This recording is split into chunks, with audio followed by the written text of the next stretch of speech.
Alam nyo, isa pang, ay, loko, hindi ko pala nailagay. Isa kong gumimbal na balita sa atin ngayong araw na ito ay itong nangyari dito sa isang singer. Kwento ko lang ho, medyo malungkot ho ito. Itong singer na nag-suicide si Jamir. Okay? Ito hong balita na ito, singer ho ito ng Slapshot. Alam nyo ho, ilang beses ho namin nakasama yung Slapshot na yan sa show. At saka, ang hindi naman sa sinasabi ko hindi mabait yung ibang mga membro ha. Pero ang pinaka-humble at mabait diyan, alam nyo sa dami-dami na naming nakasamang mga rakista, isa ho yan si Jamir sa pinakamabait na nakasama namin. Napakabait pong tao niyan. Alam mo yon, nasabi ko nga alam mo medyo nalungkot din ako talaga nung napakinggan ko yung balita na yan. Yung kay Jamir. Kasi wala ho sa personality niya.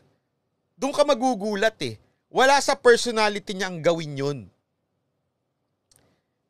Kasi nga,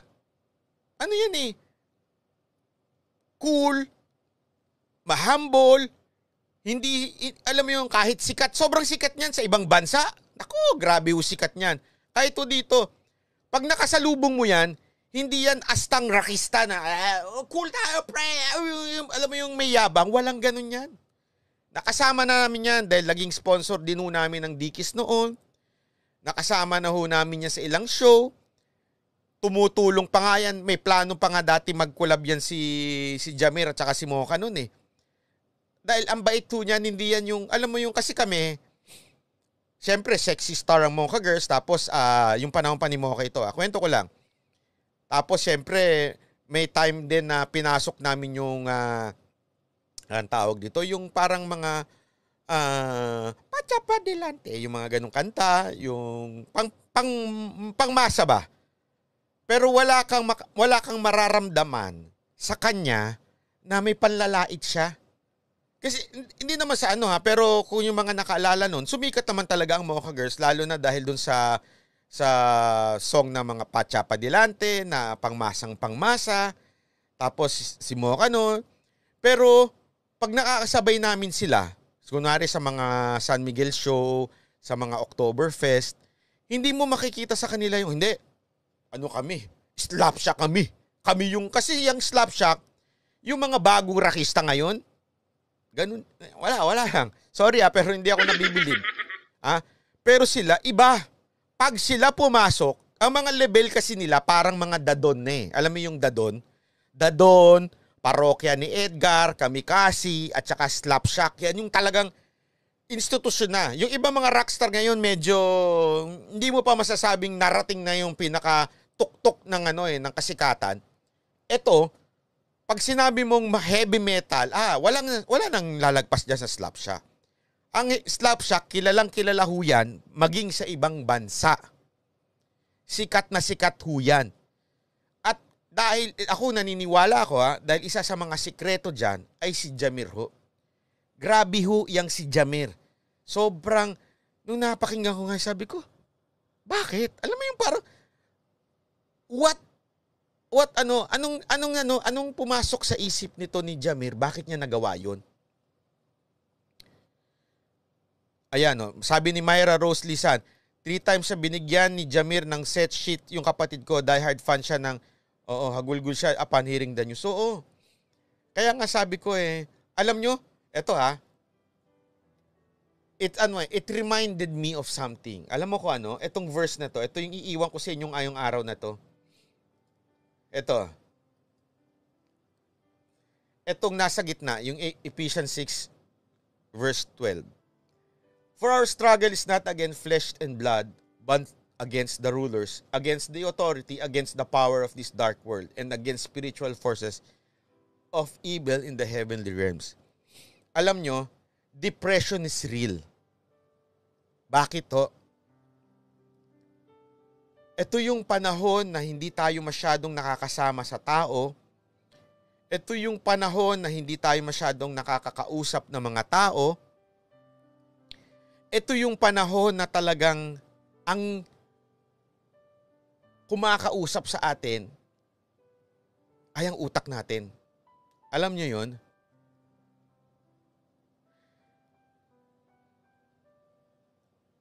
Ang panahon ngayon ay yung utak na kung saan sinasabihan ka na ma-depress ka, yung utak na sinasabihan kang malungkot ka, yung utak na sinasabihan kang wala ka ng future. Yan o yung kaya nga ho, di ba kung maaalala ninyo, yung sa John 8, anyan pala yun. Sabi ni Panginoong Hesus dito sa mga religious people, kasi sinabi niya is, you are the offspring of your father, the devil, and you serve your father everywhere, passionately carrying out his desires. He's been a murderer right from the start. He never stood with the one who's true prince, for the fool of nothing but lies, lying in his native tongue. He is the master of deception and the father of lies. Alam nyo, ang mundo natin ngayon ay mundo ng depression. Alam nyo kung bakit? Satan is very, very, very active. Okay? Very active in manipulating our minds. Sabi nga dito tandaan nyo itong kinakausap ng Panginoon sa John 8:44, hindi ito yung mga demonyo. Hindi ito yung mga masasamang tao. Ang kinakausap niya dito ay ang mga aral sa Biblia. Aral sa Old Testament. Ang kabisado ang 5 books of the Old Testament. Mga aral sa salita ng Diyos. Pero ang sinabi niya, ito, your father is the master of deception, the father of lies. Sa madaling salita ho, aktibo po nung panahon na yon ang demonyo para guluhin ang utak ng tao. Kung aktibo yun noon, ay mas aktibo din siya ngayon. Ang demonyo po kasi, hindi po yan nagre-rest day. Lagi niya hong sinisira ho yung pananaw mo sa buhay. Sisirain niya yung, walang Diyos. Hindi totoong Diyos, bakit may sakit? Bakit may COVID? Hindi totoong Diyos. Malupit ang Diyos, masama ang Diyos. Salamat Brian Villanueva. Alam mo, ngayon ko lang na-realize wala akong sinasabi, hindi ko hinuhusgahan si Jamir patungkol dito Ang sinasabi ko lamang po dito, lahat ho tayo, okay? Kailangan ho natin bantayan ang utak natin. Dahil sa utak natin, merong labanang nangyayari. Kung saan nilalason ng demonyo ang ating utak. Araw-araw yan, aktibo siya.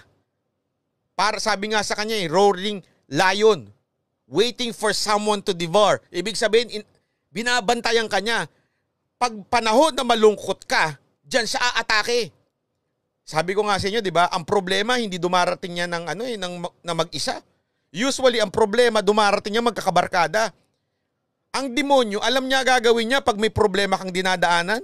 Palalalain niya pa, dadagdagan niya pa. O tingnan mo na, pagkatapos mong gawin yan, parang wala ka ng ginawang tama. O gaganyanin ka sa utak niyan. Tapos ano sasabihin sa'yo? O may problema ka na nga dito. O ito pa, darating pa ito isang problema. O ayan na, another problem. Ganyan ang demonyo Sabi nga master of deception. Deceive niya tayo sa utak natin. Araw-araw yan. Hindi siya tumitigil. Malungkot ka. Wala ng future. Wala ka ng trabaho. Tingnan mo yung pamilya mo, nagugutom na. Maawa ka sa anak mo. Ginaganyan na tayo, paulit-ulit yan. Tapos, syempre tayo naman, sabi nga nila, di ba, pag wala tayong ginagawa, pag nasa loob lang tayo ng bahay, dyan na ho yung pumapasok yung kung ano-ano isip natin. Naku, oo nga, tama nga.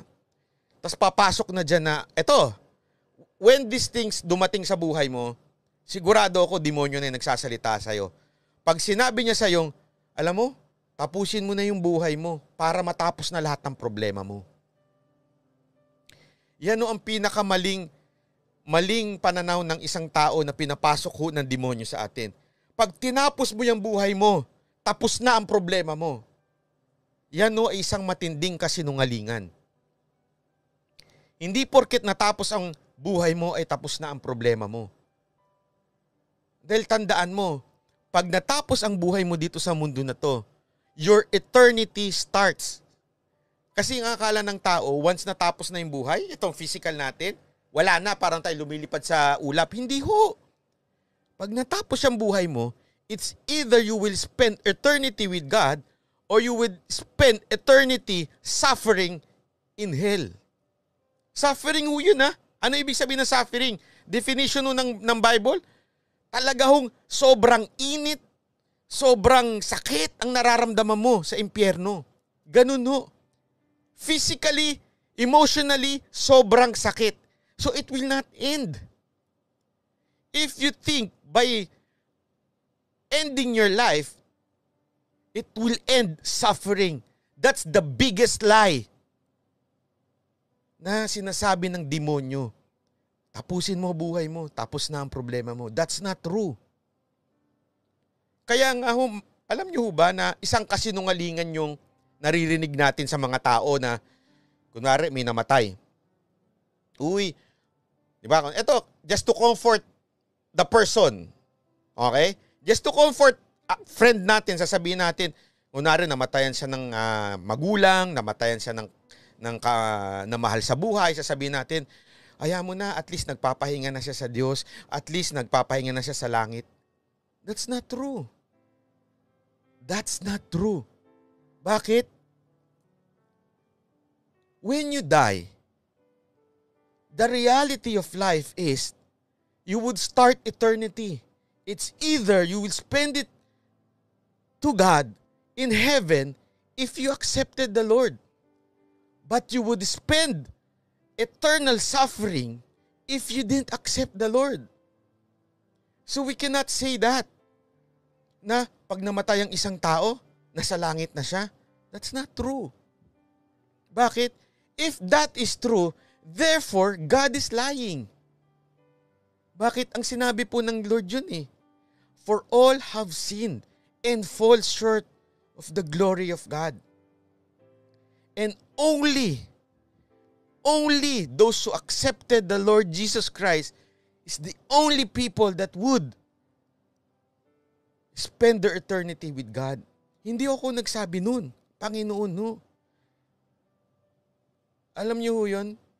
It's the truth. Kaya nga sinabi niya eh, I am the way, I am the only way, the truth, and the life. Wala nang ibang daan papunta sa aking Ama kung hindi through me. What am I saying here? Alam nyo, ang demonyo ko kasi, hindi niya sasabihin ng totoo sa inyo eh. Ang laging niyang sasabihin sa'yo, nahihirap ng buhay mo, di ba Brad? Naghihirap ka ngayon. Tapusin mo na yan. Mare, ang hirap ng buhay mo, nagloloko asawa mo. Pagkatapos gawin mo lahat ng paghihirap, nagloloko yung asawa mo.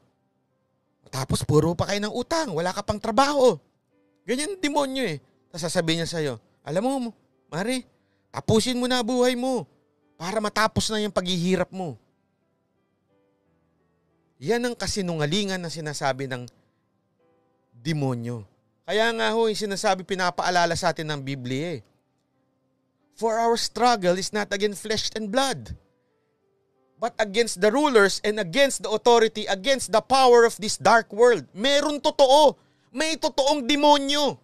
And against the spiritual forces of evil in the heavenly realms. Ibig sabihin, totoong merong demonyo at dinidemonyo ka niyan para maniwala ka na walang Diyos at kalimutan mo siya at tapusin mo na buhay mo para tapos na ang paghihirap. Yan ang sinasabi niya eh. Kaya ang reminder sa atin ng Diyos sa Romans 12:12, do not be conformed to the pattern of this world, but be transformed by the renewing of your mind. Then you will be able to test and approve what God's will is. Ang sabi ho sa atin ng Lord kasi, baguhin mo yung utak mo. I-renew mo yung utak mo. Dahil ang demonyo, hindi yan titigil para pasukan ka ng mga kasinungalingan sa utak mo. At eventually, pag fed up ka na, pag punong-puno ka na sa problema, bigla kang ibabagsak niyan. Ganito kasi ginagawa ng demonyo eh. Eto ha, may problema ka. Tingnan nyo, ganito strategy, may problema ka. Sasabihin niya sa'yo, alam mo, para makalimutan mo yung problema mo, uminom ka. So, inom ka naman, di ba? Inom ka, lasing-lasing ka. Oh, hindi na kinakaya nung pag-inom mo. Sasabihin sa'yo yung demonyo, magdroga ka na. Ito, makakalimutan mo talaga yung problema mo pag nagdroga ka. Droga ka na, sige. O nakalimutan mo na sandali. Pagtapos mo ng pagiging high, tigil mo na. Andiyan pa rin ang problema mo, hindi pa rin nawawala. Yung pangako niya na mawawala yung problema mo pag uminom ka o nagdroga ka, pagtapos ng highness mo, hindi naman nawala. Kasi nga nagsisinungaling nga siya. The father of lies is a master of deception. Dideceive ka niya. Lolokohin ka niya. Ito, sasabihin niya sa'yo, may problema ka sa asawa mo, di ba? Maghanap ka ng bet ka. Maghanap ka ng kabit. Maghanap ka ng iba. Gawin mong parausan yun. Totoo to. Ito sinasabi ng demonyo. O yan. Tapos, pag nagkaroon ka ng problema, hanap ka uli ng iba. Sa iba mo naman ilabas. Maghanap ka ng ibang tao. Ikaw naman, naniniwala ka, oo nga ano, may problema ako sa asawa ko, maghanap ako ng kabit. Tapos maghanap ulit ako ng kabit. Kasi may problema ako kay kabit, may maghanap problema kay kabit, may problema naman ako kay kabit. Hanggang to the point, nasirang-sira na yung buhay mo, magtataka ka na, bakit nasira yung buhay ko? Akala ko ba maaayos? Akala ko ba magiging masaya na ako pag napalitan ko na si asawa, pag nalagyan ko ng betka, pag meron na naman akong iba? Pero lalong nagkagulo yung buhay ko, nasira pa yung pamilya ko, nasira pa yung relasyon ko sa anak ko. Hindi naman sinasabi sa iyo ng demonyo yan eh. Ang sinasabi lang sa iyo ng demonyo, magkabit ka, maghanap ka ng ibang kapalit sa asawa mo. Pero hindi niya sinasabi sa iyo, pag naghanap ka ng kapalit, masisira ang pamilya mo. Pag nasira ang pamilya mo, magagalit sa iyo anak mo. Pag nagalit sa iyo anak mo, sasama ang loob mo lalo. Hindi niya sinasabi yan. Bakit? He is the father of lies. He is the father of deception. He will deceive you. Uulit-ulitin niya yan.